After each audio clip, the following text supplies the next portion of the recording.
Journaling नक्की कसं करायचं असतं, त्याचे काय बेनिफिट्स आहेत आणि ते म्हणजे काय आहे नक्की जर्नलिंग, असा प्रश्न विचारलेला आहे. तर त्याबद्दल डिटेल व्हिडिओ मी बनवत आहे आणि माझी स्वतःची जर्नलिंग करण्याची जर्नी कशी सुरू झाली तेही मी यामध्ये शेअर करणार आहे.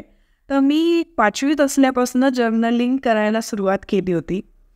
म्हणजे 1995 पासून मी जर्नलिंग करायला सुरुवात केली होती आणि माझं इन्स्पिरेशन होते माझे आजोबा. माझे आजोबा जे आहेत ते रिटायर्ड प्रिन्सिपल आहेत आणि त्यांनी त्यांच्या लहानपणापासून ते जवळजवळ 70 ते 75 वर्षापर्यंत पूर्ण आयुष्याच्या डायरीज लिहिलेल्या आहेत. जर्नलिंग करणं म्हणजे काय आहे? डायरीज लिहिणं, दैनंदिनी लिहिणं हेच आहे. आपल्या आयुष्यामध्ये जे अनुभव आपल्याला येतात, ज्या गोष्टी, आपली मतं आपण आपल्या डायरीमध्ये लिहू शकतो. आपल्याला काय वाटलं, आपण एखादा सुविचार वाचला आणि मग आपल्याला काय वाटलं, म्हणजे एक पुस्तकी ज्ञान ग्रहण केल्यावरची गोष्ट आणि रिअलायझेशन झाल्यावरची गोष्ट, यामध्ये फरक आहे. आपण एक सुविचार वाचला आणि त्याची सेम थँक्यू ऑर त्याचा फिलिंग नाही, आणि तो जर आपण आपल्या डायरीमध्ये लिहून काढला, दैनंदिनीमध्ये जर्नलमध्ये लिहून काढला की हा सुविचार माझ्या आयुष्याशी किती तंतोतंत जुळून येत आहे, किंवा आज मला एक व्यक्ती भेटली त्याच्याबद्दल तुम्ही सगळं काही लिहून काढताय, त्याची व्यक्तिमत्व कसं होतं, त्याच्यामध्ये कोणते चांगले गुण होते, एखादी व्यक्ती तुम्हाला तुमच्यावर अन्याय करत आहे, तुमच्याशी वाईट वागत आहे, त्याबद्दल तुम्ही चांगलं वाईट असं सगळ्या प्रकारे तुम्ही लिहू शकता, जेणेकरून तुम्हाला हळूहळू एखाद्या व्यक्तीचा बॉडी लँग्वेज, फेस रिडिंग हे ऑटोमॅटिकली तुम्हाला करता येऊ लागेल. जेव्हा तुम्ही निरीक्षण क्षमता वाढवाल आणि जेव्हा जर्नलिंग कराल, तुम्हाला हे सगळं लिहून काढायचं आहे, तेव्हा ऑटोमॅटिकली तुम्ही निरीक्षण जास्त करणार आहात. तुमच्या सराउंडिंगमध्ये काय गोष्टी चालल्या त्याचं निरीक्षण करणार आहात. जेव्हा काही वर्षांनी तुम्ही तुमची डायरी, तुमचं जर्नल वाचाल, तेव्हा तुम्हाला त्या गोष्टी लक्षात राहतील. तुमची मेमरीसुद्धा वाढणार आहे त्यामुळे. आणि अशा प्रकारे तुम्ही ह्याच्यामध्ये लिहू शकतात की तुम्ही कशासाठी ग्रेटफुल आहात, थँकफुल आहात, की oh God I am grateful to have this healthy body. आणि तुमच्या सराउंडिंगमध्ये जे लोक आहेत, फ्रेंड्स आहेत, फॅमिली आहेत, सपोर्टिव्ह फॅमिलीसाठी तुम्ही थँकफुल आहात, हे सगळं तुम्ही त्यामध्ये लिहू शकता. तुमच्या आयुष्यातले पिक्युलियर अनुभव, जे काही स्टेपिंग स्टोन्स आहेत, ज्याच्यामुळे तुमच्या आयुष्यामध्ये काहीतरी बदल घडलेला आहे, मोठा बदल घडलेला आहे, ट्रान्सफॉर्मेशन झालेलं आहे, किंवा टर्निंग पॉईंट ज्याला म्हणता येईल, अशा ज्या गोष्टी आहेत त्या तुम्ही तुमच्या जर्नलमध्ये लिहू शकतात. चांगल्या वाईट सगळ्या गोष्टी तुम्ही लिहू शकतात आणि हळूहळू तुम्हाला रिअलायझेशन होत जाईल. म्हणजे तुम्हाला बोलायला कोणीच नाही आहे ना, तेव्हा तुमची डायरी ही तुमची मैत्रीण किंवा मित्र बनत असते. तुम्ही स्वतःशीच संवाद साधायला शिकता. तुम्ही तुमच्या जर्नलमध्ये, तुमच्या डायरीमध्ये चित्र रेखाटू शकता. तुम्ही खूप साऱ्या गोष्टी करू शकता. स्वतःच्या फ्रेंड्सचे फोटोग्राफ्स, फॅमिलीचे फोटोग्राफ्स तिथे पेस्ट करू शकता, प्रिंट करून ते पेस्ट करू शकता. जर तुम्हाला डिजिटल डायरी बनवायची असेल, डिजिटल जर्नल अपडेट करायचं असेल, तर तसे ॲप्स अवेलेबल आहेत. किंवा तुम्ही नोटसारखा फोन किंवा ॲपलमध्ये सुद्धा स्टायलस किंवा नोट यूज करून सुद्धा लिहिता येतं, तर असे सुद्धा तुम्ही यूज करू शकतात कागद वाया घालवण्यापेक्षा. कारण कागद निर्माण करण्यासाठी झाडं तोडायला लागतात आणि ती झाडं तोडल्यामुळे किती आपल्याला सहन करावं लागतं आहे, हा उन्हाळा किंवा जे टेम्परेचर वाढत चाललं आहे, ग्लोबल वॉर्मिंग होतं आहे. तर मी पेपरचा, कागदांचा लिहिण्याचा खूप कमी केलेलं आहे प्रमाण. आधी जे मी डायरी लिहित होते 5वीपासून ते साधारण MSc मायक्रोबायोलॉजी करत असेपर्यंत मी डायरीज लिहित होते. पण नंतर मी डायरीज लिहिणं बंद केलं, कारण की त्यामध्ये हा प्रॉब्लेम आहे की आपली डायरी कोणीतरी वाचून त्याचा मिसयूज करू शकतो, आपले जे काही अनुभव आहे आपल्याला जज करू शकतो. ही एक गोष्ट आहे, प्रायव्हसीचा प्रश्न येतो. सो मी नोटमध्ये माझे एक्सपिरियन्सेस लिहिते, नोटमध्ये मी माझे अनुभव लिहिते. मी लोकांना ऑब्झर्व केल्यावर मला जे वाटतं ते मी नोटमध्ये लिहिते बऱ्यापैकी. जेव्हा आपल्या मनात खूप विचारांचं वादळ चालू असतं, आपल्या मनामध्ये खूप विचार चालू असतात, ती विचार आपण करतो, ओव्हर थिंकिंग करतो, एन्झायटी आपल्याला होते, ते करण्याऐवजी तुम्ही जर डायरी लिहायला सुरुवात केली तर तुमच्या मनातले सगळे विचार तुम्ही या वहीवर यू इट आउट, मी नेहमी हे म्हणते, उलटी करून टाकाल तुमच्या विचारांची. तुम्ही अति झाले डोक्यामध्ये ते सगळं जर्नलिंगमध्ये तुम्ही उतरवाल आणि ते सगळे विचार मनातून खाली जर्नलिंगमध्ये, वहीमध्ये उतरवा किंवा तुम्ही मोबाईलमध्ये उतरवा. ते उतरवून झाल्यावर तुमचं मन हलकं होईल, तुमचे जे विचार आहेत ते तुम्हाला स्पष्ट होतील. म्हणजे तुमचं मन म्हणजे जो एन्सायक्लोपीडिया आहे, आणि अस्ताव्यस्त झालेलं एन्सायक्लोपीडिया आहे.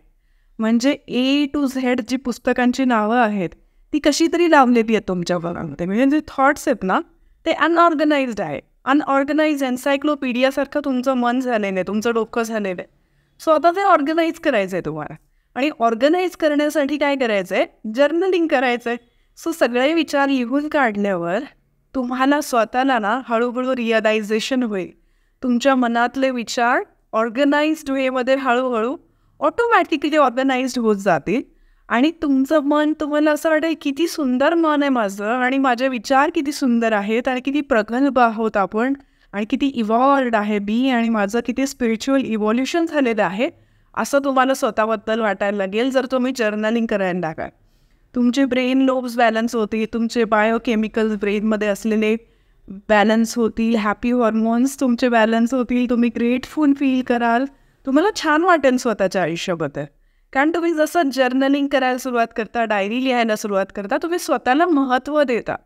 मला वेळच नाही, मला इतकं काम असतं, मला वेळच नाही, असं जेव्हा तुम्ही म्हणतात की मला जर्नलिंग करायला वेळ नाही आहे, मला काहीच करायला वेळ नाही, मला कामं असतात, असं जेव्हा तुम्ही म्हणतात, तेव्हा तुम्ही तुमच्या फॅमिलीसाठी, तुमच्या सराउंडिंगमधल्या लोकांसाठी त्याग करत आहात. प्रेमाची डेफिनेशन त्याग ही अजिबात नाही आहे. सेल्फ लव्ह हे प्रॅक्टिस केलं पाहिजे. सेल्फ लव्ह हे सेल्फिश अजिबात नाही आहे. सेल्फ वर्थ चांगलं असेल तर तुम्ही खऱ्या अर्थाने तुमच्या सराउंडिंगमधल्या लोकांवर प्रेम कराल. त्याग जेव्हा तुम्ही करतात तेव्हा तुमच्या मनामध्ये जेव्हा सलत असतं ना, आतमध्ये जळत असतं, सलत असतं की दुसऱ्यांसाठी तुम्ही जेव्हा करता त्याग करून, तेव्हा तुम्ही स्वतःला हर्ट करता, तुम्ही वुंडेड होऊन जातात आतमध्ये. तुम्ही वुंडेड असाल, तुम्ही हर्ट असाल, तर तुमच्या मनातून प्रेम निघूच शकत नाही. तुम्ही वुंडेड, तुम्ही लोकांना पण तसंच हर्ट करणार की मी तुझ्यासाठी हे केलं, मी तुझ्यासाठी ते केलं, मी तुझ्यासाठी हा त्याग केला, आणि तू काय केलं माझ्यासाठी, असे डायलॉग्स तुमच्या मनातून येतात. तुम्ही तसं बोलतात तुमच्या रिलेटिव्सला, जवळच्या सगळ्यांनाच. म्हणजे त्याग म्हणजे नक्कीच प्रेम नाही आहे. सो स्वतःवर आधी प्रेम करा, व स्वतः प्रेमाने परिपूर्ण झाल्यावर मग तुम्ही प्रेम दुसऱ्याला चांगल्या प्रकारे देऊ शकता. स्वतःचं पोट भरलेलं असेल तर मग दुसऱ्याला तुम्ही चांगल्या प्रकारे खाऊ घालू शकता. तुम्ही उपाशी असाल, उपाशी असलेले लोक, ज्याची झोप कमी झालेली असते, अशी लोकं तुम्ही बघा कशी वागतात. झॉम्बीसारखी वागतात ती लोकं. ज्या लोकांची झोप झालेली नसते, जे लोक खूप उपाशी असतात, स्टार्व करत असतात, असे लोक डायटिंग करत असतात, त्या लोकांची नुसती चिडचिड चिडचिड होत असते. आणि लिटरली वॅम्पायर किंवा झॉम्बीसारखे ते चिडचिड चिडचिड करून सगळ्या आपल्या फॅमिली मेंबर्सवरती जसं काय बॉम्बस्फोट करत असतात, आणि हा कधी आपल्याला टार्गेट करेल असं आपल्याला भीती वाटत असते. अशा लोकांना जेव्हा तुम्ही काहीतरी खाऊ घालतात, तो व्यक्ती शांत होतो, किंवा त्या व्यक्तीची झोप पूर्ण होते, तो व्यक्ती शांत होतो. तर हे लक्षात ठेवा की रागाच्या मागे काय रिझन्स असू शकतात. आपण जर्नलिंग टॉपिक कव्हर करतोय, पण त्यामध्ये आपले जे इमोशन्स आहेत ना, निगेटिव्ह पॉझिटिव्ह, त्याबद्दल पण मी थोडीफार चर्चा करणार आहे की हे सगळे इमोशन्स हे कधी रिअलाईज होतं. हळूहळू आपण जशी डायरी लिहत जातो, लोकांचं निरीक्षण करतो, लोकांच्या बिहेवियर पॅटर्नचं निरीक्षण करतो, हळूहळू आपल्याला हे रिअलाईज होत जातं की ह्या सगळ्या गोष्टी कशा होतात आहे. सो रागाच्या मागे काय रिझन्स आहेत. फिलिंग ऑफ इनजस्टिस, की माझ्यावर अन्याय झालेला आहे, हे फिलिंग जेव्हा आहे तेव्हा खूप राग येणार आहे. माझी झोप झालेली नाही आहे तरी माझी चिडचिड होणार आहे, कारण की सगळे हॉर्मोन इम्बॅलन्स होणार आहेत. झोप झालेली नाही आहे तर चिडचिड होणार आहे.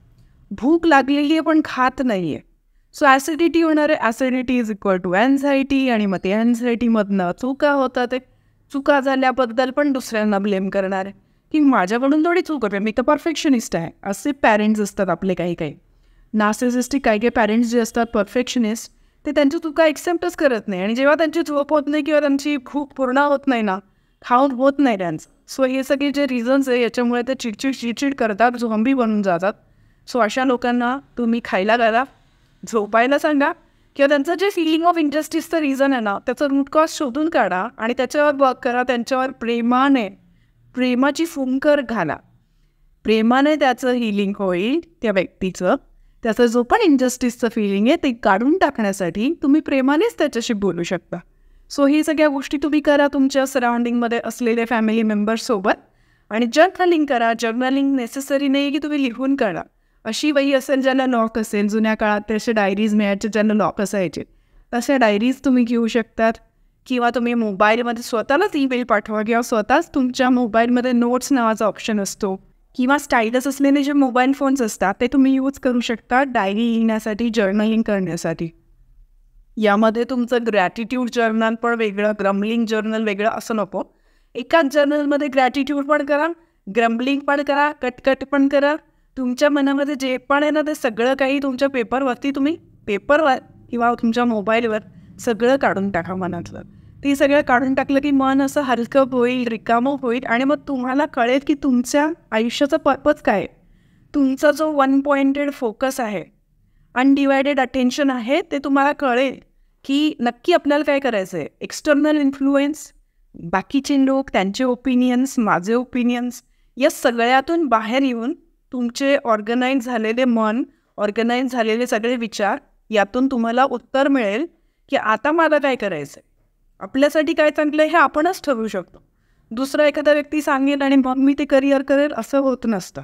सो आपल्या आयुष्याचे कुठलेही डिसिजन असतील, करिअरचे डिसिजन, रिलेशनशिपचे डिसिजन, ते आपणच घेत असतो आणि आपणच योग्य व्यक्ती आहोत. आणि आपल्याला ब्रेन दिलेला आणि प्रत्येक सेलमध्ये न्यूक्लियस आहे. So every cell has its own conscience. स्वतःची हुशारी आहे प्रत्येकाकडे आणि प्रत्येकाने स्वतःच्या हुशारीनेच निर्णय घ्यावे, दुसऱ्यांवरती अवलंबून राहून इन्फ्लुएन्स होऊन घेऊ नये.